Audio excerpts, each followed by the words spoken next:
السلام علیکم ناظرین، پروگرام کا نام ہے پورا سچ اور میں ہوں آپ کا میزبان ذوالفقار راحت۔ ناظرین، بہت دیر کی مہربان آتے آتے نیتن یاہو نے بالآخر غزہ امن پیس بورڈ کو ریجیکٹ کر دیا۔ جب ساری دنیا اس کو ریجیکٹ کر چکی تو اب نیتن یاہو کو بھی خیال آ گیا، انہوں نے کہا جی کہ میں اس کو نہیں مانتا اور ٹرمپ کے اس فارمولے کو میں ریجیکٹ کرتا ہوں۔ ساتھ ہی ساتھ ٹرمپ کو امریکہ کے کچھ سابق جرنیلوں نے ایک بار پھر مشورہ دیا ہے کہ ایران کی لڑائی کی دلدل سے نکل جائیں تو بہتر ہے، اور ساتھ ہی ساتھ نیتن یاہو یہ بھی فرماتے ہیں کہ ایران نے سب پر حملہ کیا لیکن اسرائیل پر حملہ نہیں کیا، کیونکہ ایران کو پتہ تھا کہ اگر اسرائیل پر حملہ کرے گا تو اسرائیل بہت خوفناک جواب دے گا۔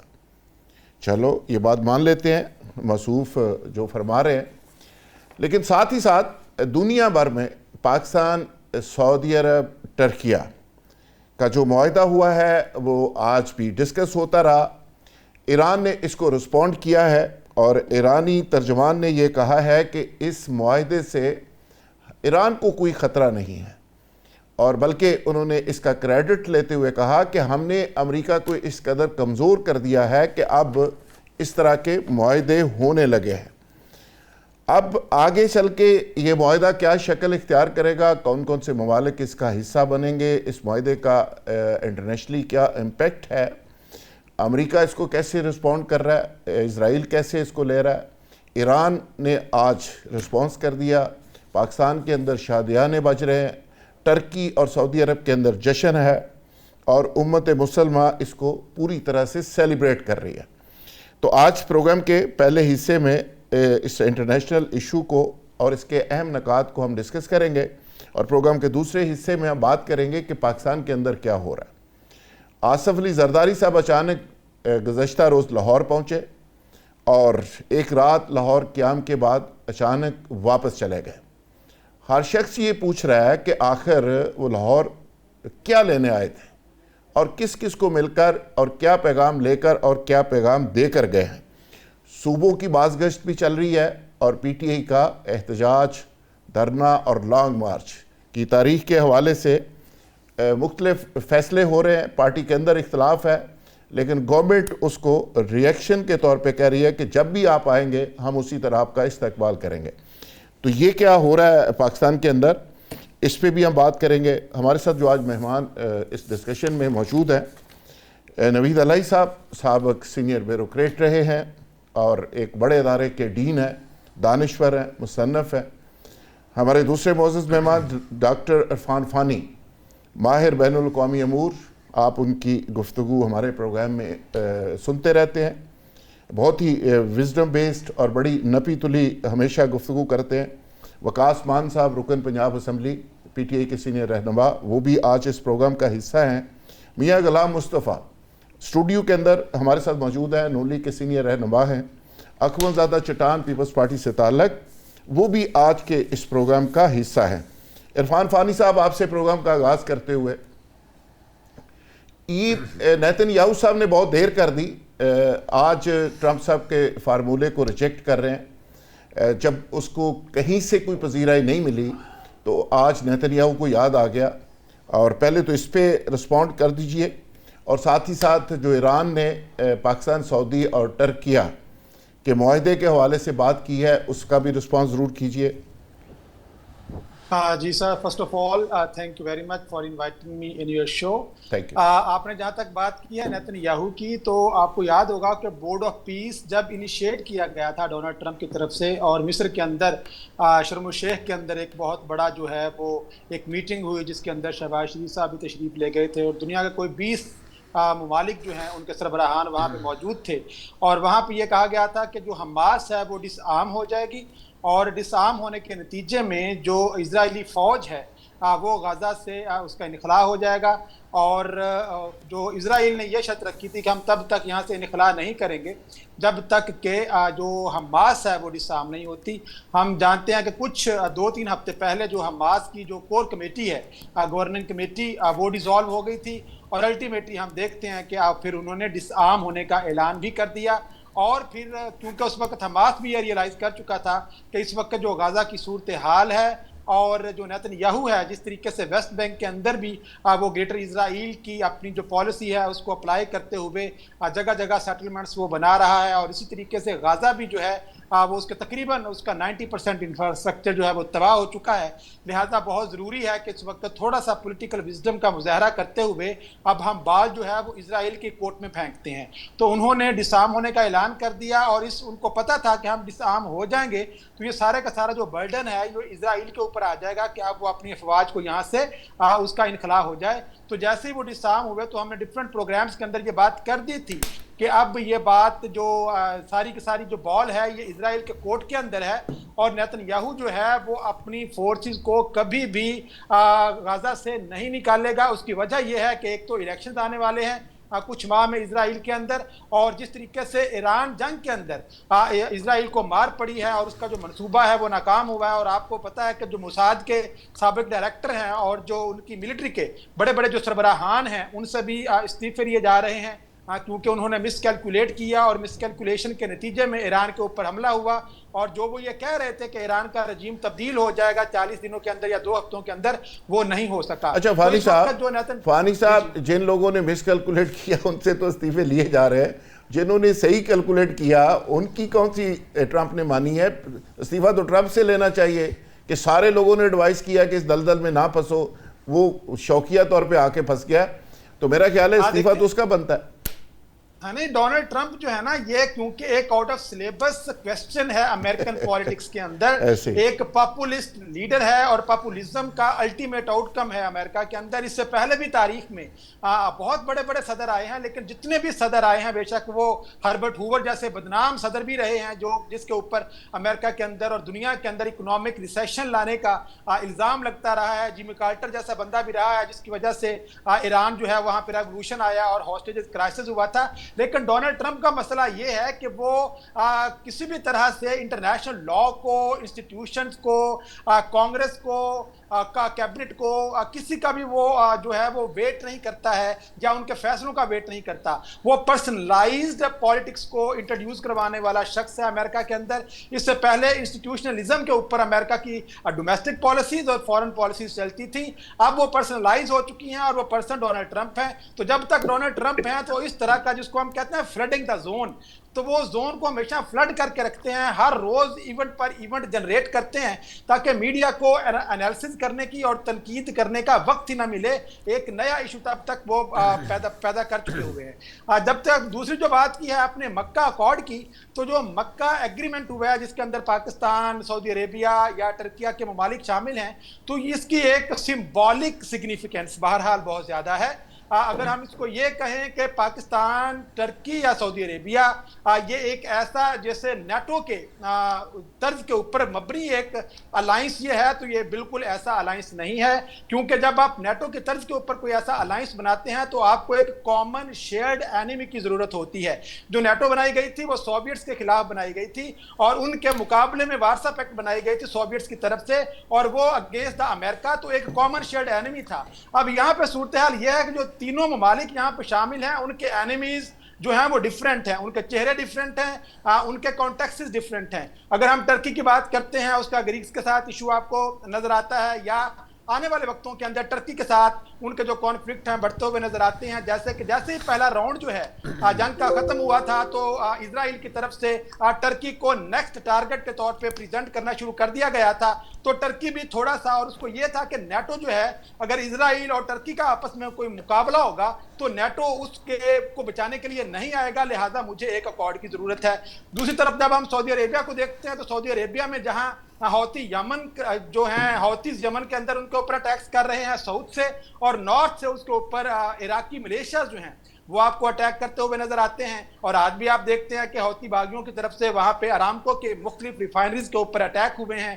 اور جب ہم پاکستان کی بات کرتے ہیں تو پاکستان ایسٹرن بارڈر پہ آپ کے ساتھ انڈیا ہے اور ویسٹرن بارڈر پہ پاس آپ کے پاس افغانستان ہے. تو کیونکہ یہ ایک انتہائی کمپلیکس ریجن ہے تو یہ ایک سمبولک سگنیفیکینس تو بہرحال رکھتا ہے. لیکن اگر ہم یہ کہیں کہ سعودی عربیہ پاکستان کے ساتھ مل کے انڈیا پہ اٹیک کر دے گا اگر کانفلکٹ ہوتا ہے، یا پاکستان جو ہے وہ یمن کے اوپر اٹیک کر دے گا، تو یہ پاسبل نہیں. نوید علیہ صاحب، اس سے جس طرح ابھی فانی صاحب کہہ رہے ہیں کہ اس کا ایک سمبولک بڑا میسج پوری مسلم دنیا کو گیا اور ہم بھی اس پہ بڑے شادیانے بجا رہے ہیں، لیکن سوال یہ ہے کہ اس پہ امریکہ نے کو بہت زیادہ ریئیکٹ نہیں کیا، اسرائیل نے کو بہت زیادہ ریئیکٹ نہیں کیا کہ مسلم کنٹریز جن کو ہم لڑانا چاہ رہے تھے وہ اکٹھے ہو گئے ہیں تو آگے چل کے کہیں ہمارے خلاف ہی نہ کھڑے ہو جائیں، تو وہ ان اسلامی ممالک کو تھریٹ کیوں نہیں سمجھ رہے؟ جی بہت شکریہ. دیکھیں ابھی تو چونکہ سچویشن جو ہے فلوئڈ ہے اور یہ ایک ایوالونگ سینیریو ہے. اگرچہ کوئی ایک روز یا ایک ہفتے میں یہ جو ایگریمنٹ ہے یہ ڈیولپ نہیں ہوا، کافی عرصے سے اس پہ بات چیت اور کام جاری تھا اور مختلف قسم کے اس کے اوپر نیگوسیشن بھی جاری تھی. پاکستان کا تو آلریڈی ایگریمنٹ سعودی عربیہ کے ساتھ ہے. اب اس کو اگر آپ یہ دیکھیں کہ یہ جو ایگریمنٹ ہوا ہے مکہ ایگریمنٹ، اس کو اگر ہم دیکھیں اس پرسپیکٹو میں جو دو تین چیزیں ہیں کہ کیوں کیا گیا، وجوہات کیا ہیں، تو میرا خیال ہے تین وجوہات تو واضح ہیں. ایک تو یہ ہے کہ ظاہر ہے جو ایران یو ایس اسرائیل وار ہوئی ہے اس کے بعد جو سچویشن اس ریجن میں کریٹ ہوئی ہے اور گلف سٹیٹس بھی جو ہیں انہوں نے بھی فیس کیا ہے اس کو، تو اس کی وجہ سے بھی اور وہ جواب دینے کی پوزیشن میں نہیں رہے. دوسرا یہ بھی ہے کہ اسرائیل تھریٹ تو ساروں کو ہے، وہ تمام مسلم ممالک کو تھریٹ ہے، وہ ایک کامن تھریٹ ہے، کسی کو زیادہ ہے، کسی کو کم ہے، کسی کو جلد ہے، کسی کو دیر سے ہے. اور تیسری بات جو ایک آرکیٹیکچر، ایک آپ سمجھیں کہ نیو فریم ورک یا سیکیورٹی آرکیٹیکچر ڈیولپ ہو رہا ہے اس طرح کے ایگریمنٹس کی صورت میں، چونکہ امریکہ کافی عرصے سے فیل ہو رہا ہے یہاں پہ سیکیورٹی پرووائڈ کرنے میں. میں تو کہوں گا کہ 2003 سے آنورڈ آہستہ آہستہ اس کی سچویشن یہ ہوئی ہے اور اب تو بالکل ایکسپوز ہو گیا، تو ظاہر ہے کہ اس کے نتیجے میں آٹومیٹیکلی ایک نیو سیکیورٹی آرکیٹیکچر پیدا ہونا تھا. اچھا نوید علیہ صاحب اس کے ٹرکیہ کے اگر دیکھا جائے تو اسرائیل سے بڑے اچھے مراسم ہیں، جو ان کی پائپ لائن ہے آئل کی آذربائیجان سے اور کئی جگہ سے جو وہ لے رہا ہے وہ ٹرکیہ سے ہو کے اسرائیل کی طرف جا رہی ہے، اور اسرائیل کے اندر بہت بڑا کونسل خانہ ہے ان کا، پوری دنیا میں شاید سب سے بڑا، اور اسرائیل کے بڑے اچھے تعلق ہے، نیٹو کا ممبر بھی ہے ٹرکی. تو ٹرکی کو کیا تھریٹ ہو سکتا ہے؟ سب سے زیادہ میرا خیال ہے اس وقت جو مخاصمت ہے وہ ٹرکی سے ہی پیدا ہو رہی ہے ان کی. اوکے آپ دیکھیں جو ٹرکی نے اس کے اوپر بیان دیا ہے، انہوں نے کہا ہے کہ یہ agreement this is against terrorism, to counter terrorism, جس کا مطلب ہے اسرائیل. اور اسرائیل کا بڑا کلیئر بیان ہے کہ ایران کے بعد ٹرکی ہے جو ہدف ہے. ٹھیک ہے، آپ نے یہ بیانات دیکھے ہوں گے، وہ ٹھیک ہے، وہ باقی تمام چیزیں اپنی جگہ موجود ہیں، وہ تو ہمارے بھی. تو نوید علیہ صاحب آپ کے خیال میں انڈیا کے ساتھ سعودی عرب کا بھی کوئی میرے خیال ہے کوئی 60-70 بلین ڈالر کی تجارت ہے، ٹرکی کی بھی ہے، تو کیا ہماری انڈیا کے ساتھ اگر لڑائی ہوتی ہے تو دونوں ممالک ہمارے ساتھ آ کے کھڑے ہوں گے؟ آپ چھوڑ دیں گے انڈیا کو؟ یہ دیکھیے بالکل میں یہ کہہ رہا ہوں کہ یہ کھڑے ہوں گے، اور لیکن ابھی یہ چیزیں موڈیلٹیز جو ہے وہ طے ہونی ہے. جیسے میں عرض کر رہا ہوں، اور کہ اگر آپ اس کو کمپیئر کریں یا نیٹو کے ساتھ، یا آپ اس کو دفاعی معاہدے جو تھے سیٹو اور سینٹو بغداد پیکٹ جو 1953 اور 54 میں ہوئے، تو آپ یہ دیکھتے ہیں کہ اس کے مقابلے میں یہ زیادہ اسٹرانگ معاہدہ ہے. اچھا، سیٹو اور سینٹو بغداد پیکٹ جو ہے وہ ڈیفنس پیکٹ تھا جو کہ امریکہ نے شروع کیا basically for containment of China and Russia, لیکن جو باقی ممالک ساتھ شامل ہوئے ان کو کوئی خطرہ نہیں تھا ان ممالک سے. آپ دیکھیے جو ہی پاکستان ممبر بنا اس کا سیٹو کا اور سینٹو کا، تو یہ فوری طور پہ امریکہ چائنا روانہ ہو گئے اور جا کے چو لائی کے بتایا کہ ہمارا نتھنگ اگینسٹ یو، ہمارا مسئلہ انڈیا ہے جو کہ رشیا کے بہت قریب ہے. اور جو پھر وہ ایک بڑا لوز سا رہا تھرو آؤٹ وہ ایک معاہدہ، اور کبھی ختم ہوا، 20 سال چلتا رہا، کچھ 72 73 74 میں ختم ہو گیا. اس کے مقابلے میں یہاں پہ اہداف بظاہر لگتے ہیں کہ تینوں ممالک کے مختلف تھریٹس ہیں، لیکن میرا خیال ہے کہ تھریٹس جو ہے وہ کامن تھریٹس بھی ہیں، اور ان میں سے سب سے اہم تھریٹ جو ہے وہ اسرائیل ہے. اوکے، اور چونکہ گلف میں جو صورتحال پیدا ہوگی یہ تمام ممالک کے لیے تھریٹ ہے. پاکستان اگرچہ اس کا حصہ نہیں ہے امیڈیٹلی اس جیوگرافی کا، لیکن ہماری اکنامک جو سچویشن ہے اس کو بھی وہ ایگریویٹ کرتا ہے. تو اس لیے پاکستان کا یہ جو سعودی عربیہ اور ترکی کے جو یہ معاہدہ ہوا ہے، میں سمجھتا ہوں یہ اسٹرانگ معاہدہ ہے بالکل اور ٹھیک ہے، یہ فردر ایوالو ہوگا اور بالکل اس میں ٹھیک، اور ممالک بھی شامل ہوں گے. بالکل ٹھیک ہے. اپنا میاں غلام مصطفیٰ صاحب، آپ کی گورنمنٹ اس کا بڑا کریڈٹ لے رہی ہے اور بڑا سیلیبریٹ کیا جا رہا ہے، اور یقینی طور پہ ایز اے پاکستانی ہمیں بھی بڑی خوشی ہے اور پاکستان کا ایک بڑا پرائیڈ ہے کہ پاکستان واقعی ایک ایسے اتحاد کا حصہ بن گیا. اور مڈل ایسٹ کے اندر سے امریکہ چونکہ وہاں سے نکل رہا ہے، بلکہ یوں کہیں کہ نکل چکا ہے، ایران تو سمجھ رہا ہے کہ اس کو بھگا دیا انہوں نے، تو وہ جو سپیس پیدا ہوئی تھی وہ سپیس پاکستان گریجولی لے رہا ہے. تو یہ کتنی بڑی کامیابی آپ سمجھ رہے ہیں کہ گورنمنٹ کی، اور آگے چل کے یہ واقعی کو نیٹو شکل کا ایک پلیٹ فارم بنے گا؟ جی بسم اللہ الرحمن الرحیم. الحمدللہ پہلے بھی پاکستان نے ہمیشہ سعودیہ کے ساتھ دیا ہے اور اس کی حفاظت ہمارے ذمہ ہے، اور الحمدللہ یہ جو اتنا بڑا گرینڈ الائنس بن رہا ہے تو آنے والے دنوں میں یعنی انشاءاللہ تعالیٰ اللہ نے چاہا تو ہم لوگ یہ اس سے بہتر اور یعنی کارکردگی ادا کریں گے، اور امید ہے کہ ہم جو ہے نا یہ گرینڈ الائنس بنے گا اور مسلمان ملک میں اس میں شامل ہوں گے، اور انشاءاللہ تعالیٰ کعبے کی حفاظت ہماری ذمہ داری ہے. اور اس سے ایران نے بھی آپ دیکھیں، ایران نے جو بیان اپنا دیا ہے کہ اس سے ہمیں کوئی فرق نہیں پڑے گا اور یہ ہمارے خلاف نہیں ہے، تو یہ مسلم امہ کو اکٹھا کرنے کا بھی ایک سبب بن سکتا ہے. اچھا، اس پہ ڈار صاحب نے کہا ہے کہ یہ ہمارا دفاعی نوعیت کا یہ ایگریمنٹ ہے، اس میں کوئی اگریسو یا کوئی افینسو ہماری پوزیشن نہیں ہے کہ ہم کل کسی پہ اٹیک کر دیں گے، لیکن ہم اپنا دفاع کریں گے اور یہ ہمارا بیسک رائٹ ہے. جی بالکل، یہ بیسیکلی یہ دفاع کے لیے اور امت مسلمہ کے دفاع کے لیے اور سعودیہ میں خانہ کعبہ کے دفاع کے لیے یہ مین تو کیا جا رہا ہے، اور اس میں ہمارا مقصد دنیا میں کوئی نئی جنگ کرنا یا کسی پہ اٹیک کرنا نہیں ہے، یہ امت مسلمہ کی حفاظت کے لیے یہ کیا جا رہا ہے. اکبر زادہ چٹان صاحب، آپ کیا سمجھتے ہیں کہ یہ جو ایک ٹرائیکا بنی ہے، اور ویسے تو جو ترکیہ کے وزیر خارجہ ہیں انہوں نے اس بات کو انڈوز کیا ہے کہ اس میں وہ شک موجود ہے جس میں نیٹو کی طرز کے اوپر یہ معاہدہ ہم نے کیا ہے، انہوں نے میڈیا سے بات کرتے ہوئے اس کو انڈوز کیا ہے کہ وہ شک موجود ہے اسی طرز پہ. تو آپ کو کیا لگتا ہے کہ آگے چل کے دیگر مسلم ممالک اس کا حصہ بنیں گے؟ یہ کتنا مضبوط اتحاد بنے گا اور پوری دنیا کے مسلمانوں کی آواز بنے گا، اور خاص کر فلسطین کے اندر قتل و غارت جو ہو رہی ہے یہ اسی طرح چلتی رہے گی یا اتحاد اس پہ بھی کوئی کام کرے گا؟ بسم اللہ الرحمن الرحیم. دیکھیے جی، یہ ایک تاریخی معاہدہ ہے اور یہ جو پر پولیٹیکل سچویشن میں جو تبدیلی ہے یہ اس کا پہلا نشانی ہے، اور نیو ورلڈ آرڈر کا جو ہے یہ پہلا معاہدہ ہے. اور میں دیکھتا ہوں کہ بہت عن قریب اس میں قطر اور مصر بھی شامل ہوں گے، اور آہستہ آہستہ اس کا تعداد بڑھے گا. اور چائنا جو ہے براہ راست تو نہیں، لیکن ہم سمجھتے ہیں کہ اس پورے اتحاد کے پیچھے چائنا کڑی ہے، اور اس میں چائنا نے میرے خیال سے کلیدی کردار بھی ادا کیا ہے. جس طرح کہ سعودی اور ایران کے آپس میں اختلافات ختم کرنے کے لیے چائنا نے جو بنیادی کردار ادا کیا تھا، تو یہ معاہدہ بہت خوش آئند ہے. یہ تینوں بہت اسٹرانگ ممالک ہیں.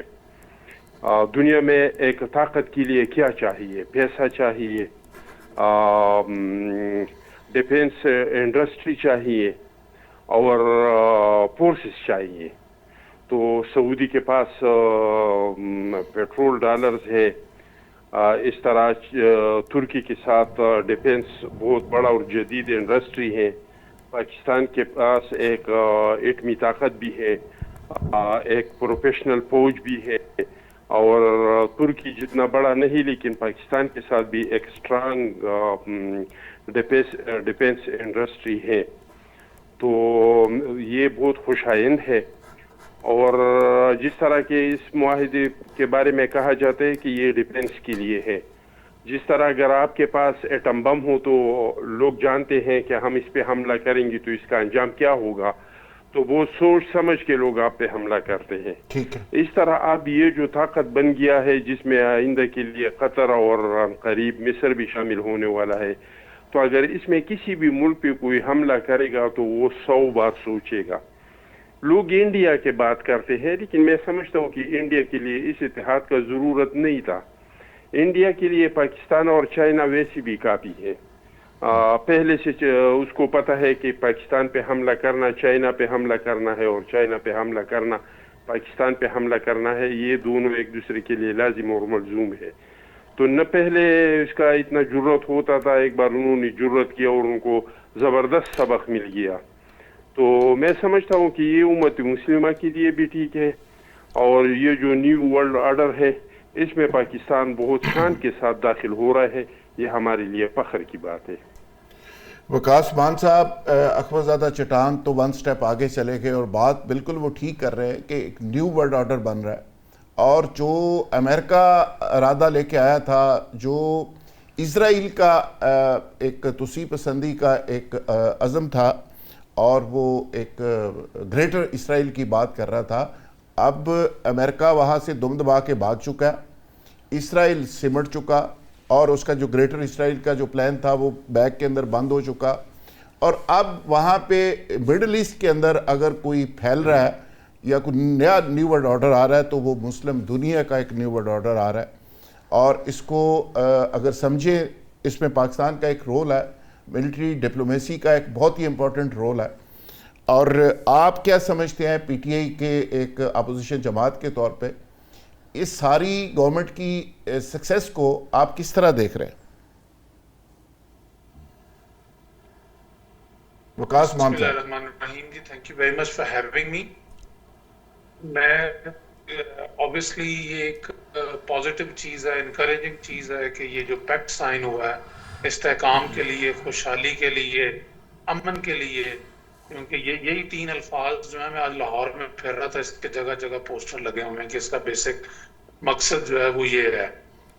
کچھ آپ کو یاد ہوگا 6-7 مہینے پہلے پاکستان اور سعودی عربیہ کا آلریڈی ایک پیکٹ سائن ہو چکا تھا کہ اس میں نہیں تھا. اب مجھے نہیں پتا کہ اسی کے اندر ٹرکی یا پھر یہ ایک نئے سرے سے کیا. بہرحال ہمارا سعودی عرب کا تو کچھ 6 مہینے پہلے بھی ہو گیا تھا. اب اس میں دیکھیں ذوالفقار صاحب، ایک تو اس میں ڈیولپمنٹ یہ ہوئی ہے کہ آج سے اس معاہدے سے پہلے پاکستان واحد ملک تھا، ایٹمی مسلمان ملک تھا، لیکن اس معاہدے کے ہونے کے بعد 3 ملک جو ہیں وہ ایٹمی طاقت کے حامل ہو گئے ہیں. اوبیسلی اگر اس معاہدے کی روح سے اگر ایک ملک کے اوپر حملہ ہوگا تو وہ تینوں کے اوپر تصور کیا جائے گا. تو اگر کسی ایک کے پاس کوئی ایک ہتھیار ہوگا تو وہ اوبیسلی دوسرے کے پاس بھی مانا جائے گا کہ اس کے پاس بھی وہ ہے. تو اس کی روح تو یہی ہے جی. اگر اس کے اوپر آگے آنے والے دنوں میں اس کے اوپر جو ہے وہ اس کے ٹرو لیٹر اینڈ اسپرٹ میں اس کے اوپر عملداری ہوتی ہے اور اس کا دائرہ کار بڑھتا ہے، اوبیسلی یہ مسلم کمیونٹی کے لیے، مسلمانوں کے لیے خطے میں، اس خطے کے اندر ایک پازیٹیو چیز ہے. اس کو ہم بالکل ویلکم کرتے ہیں اور یہ ایک بڑی پازیٹیو چیز ہے. لیکن جہاں تک آپ اسرائیل کا کہہ رہے ہیں کہ وہ ان کے ارادے جو ہیں وہ میں نہیں سمجھتا کہ ان کے ارادے کبھی بھی ختم ہو جائیں گے.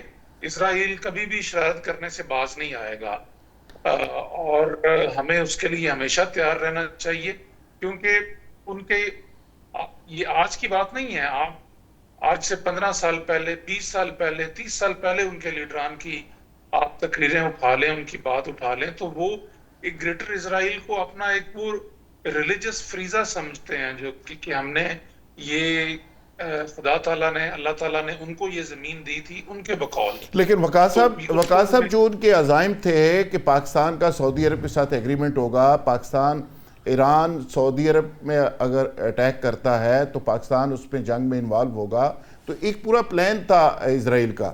تو پاکستان نے کیا کیا؟ نہ صرف ان کے پلان کو ناکام بنایا بلکہ مسلم ورلڈ کو ایک طاقتور ایک فورم بھی دیا، اور جس کی ایک شکل آپ دیکھ رہے ہیں. اور آنے والے دنوں میں اگر کویت، قطر اور مصر وغیرہ بھی ساتھ شامل ہو جاتے ہیں تو اس کا مطلب ہے کہ آپ نے اسرائیل کو تو چاروں طرف سے گھیر لیا، ایران ویسے سامنے بیٹھا ہوا ہے.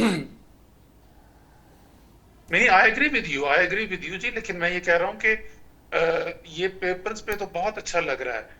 اب آگے اس کی موڈیلٹیز کیا ہوگی، اگر کوئی وقت آتا ہے تو ہم دیکھیں گے کہ یہ کس طرح سے امپلیمنٹ ہوتا ہے، اور یہ اصل ٹیسٹ تو تب ہوگا. اور ہم امید کرتے یعنی ہیں تانوں یقین ادو آنا ہے کہ جدوں کوئی پٹاخے پٹوخے چلن گے پھر یقین آئے گا تانوں. نہیں، میں تو صرف ویلکم کر رہا ہوں اور خوش آئند کہہ رہا ہوں اس کو. لیکن ہماری ایک تاریخ ہے، آپ کو پتہ ہے کہ پاکستان کا جو آئین ہے نا، وہ کہتے ہیں کہ پاکستان ایک اوور لیجسلیٹو کنٹری ہے، لیکن عمل درآمد کسی قانون پہ بھی نہیں ہوتا. نہیں، یہ پاکستان کی سرحدوں کے باہر کی ذرا بات ہے، پاکستان کے اندر کا تو مسئلہ ہے نہیں. ناظرین، یہاں لیں گے ایک بریک، اور بریک سے جب واپس آئیں گے تو ایشو کو کنٹینیو کریں گے. Stay with us.